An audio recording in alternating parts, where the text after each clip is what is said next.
Hello, I'm Bernard Hickey from interest.co.nz and welcome to 90 at 9. This is your morning briefing where you get everything you need to know in 90 seconds at 9 o'clock, starting now with news that US stocks are down another 0.5% in late trade. Remember, they fell 2.5% the previous day. This is the lowest they've been since August.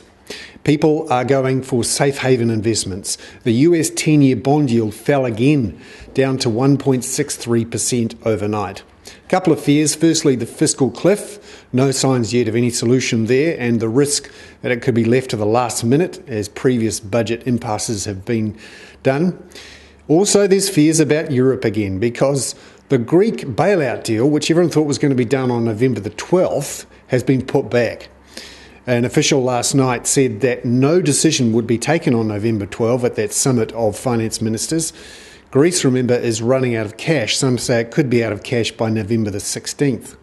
Now, the Greek Parliament yesterday voted for its austerity plans, but the EU, frankly, doesn't trust them. It wants a new report on how they're complying with their previous bailouts.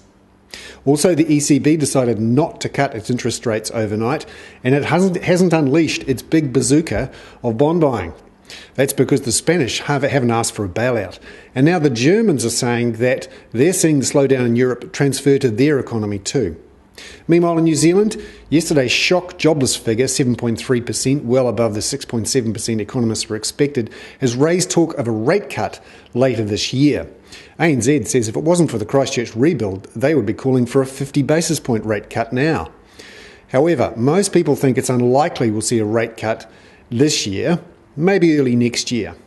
However, my view is that Graham Wheeler, the new Reserve Bank governor, is more of a hawk than his predecessor Alan Bollard. He's also reluctant to use other tools, such as loan-to-value ratios, to try and get the economy going without pumping up the Auckland housing market. He'd prefer to rely on the blunt instrument of the official cash rate, which means he would be reluctant to cut the official cash rate while the Auckland housing market's running so hot.